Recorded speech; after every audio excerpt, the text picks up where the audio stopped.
Hey guys, this is Sumin. I'm a first year MBBS student at AJMS Mangalore, and today I'll be taking the topic of cubital fossa. So let's get into it. This is a diagram of a cubital fossa, and we'll be going into the contents and all that later. So let's first get into the proper definition. If someone asks you what a cubital fossa is, it's simply a triangular hollow in front of the elbow, and we can also say that it's homologous to the popliteal fossa in the lower limb. Now let's go into the boundaries. So the boundaries of the cubital fossa are defined by the following. We'll have to give the lateral, medial, base, apex, floor and roof. So one by one, the lateral boundary of the cubital fossa will be by the brachioradialis muscle, and the medial boundary would be with the pronator teres.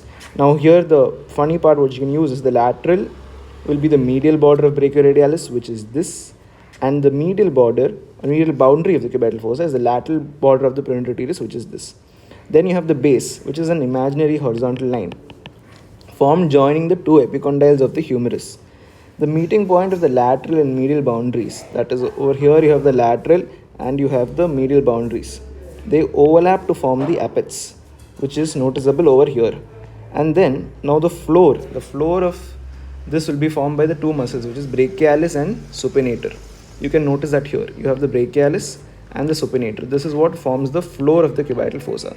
If you take a cross-sectional view of the same thing, here you can see the supinator, the radial tuberosity, the radius, the ulna and the brachialis.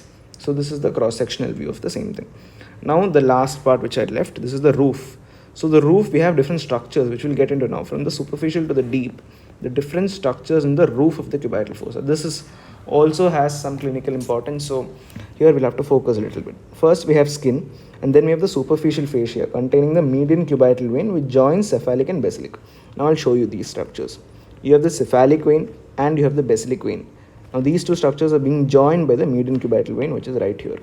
Then you have the median and lateral cutaneous nerves of the forearm. This is the lateral cutaneous nerve and this is the medial cutaneous nerve. So that structure is also covered. Then you have the deep fascia, which is being strengthened by the bicipital aponeurosis. This is the bicipital aponeurosis and this strengthens the deep fascia. Now next we'll get into the contents. The contents of the cubital fossa can be seen when they are pulled up. The elbow is flexed and the margins are pulled apart. That is when the contents are visible. Now from the medial to the lateral side, you have four main contents. One is the median nerve, the brachial artery, the biceps tendon and the radial nerve. So now let's look at the contents and then you'll get an idea of this.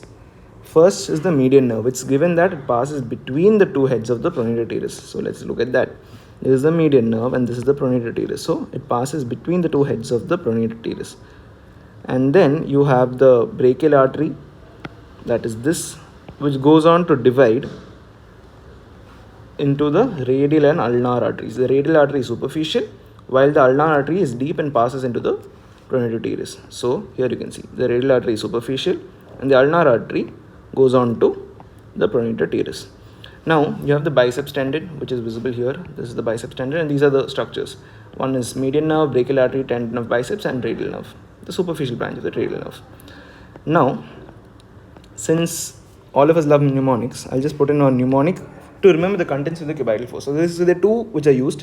One is MBBS and I personally prefer MBBR because it gives a better idea. Sometimes you get confused between superficial and radial. So instead of thinking, I use MBBR, which is median nerve, brachial artery, biceps tendon and the superficial radial nerve. So you can either use MBBS or MBBR, that's totally your wish. Next, we will come into the clinical correlation. So this is a really important part. Every question you write, if you include clinical, you always get marks. So clinical significance of cubital fossa, the first is the median cubital vein. It is the preferred region, the vein of choice for collecting blood samples and giving intravenous injections. So that is why we are supposed to know about the median cubital vein. And next, coming to the brachial pulse. So whenever you check the pulse, the steth is always kept medial to the biceps tendon, and that is where you record the blood pressure. You hear for the sounds. Then you have the supracondylar fracture of humerus. In this case, the most vulnerable are the brachial artery and the median nerve. So the knowledge of these structures help you while treating anyone with a supracondylar fracture. So that's all from my side about cubital fossa. I'll catch you guys with some other topic the next time. Thanks a lot for watching. Bye-bye.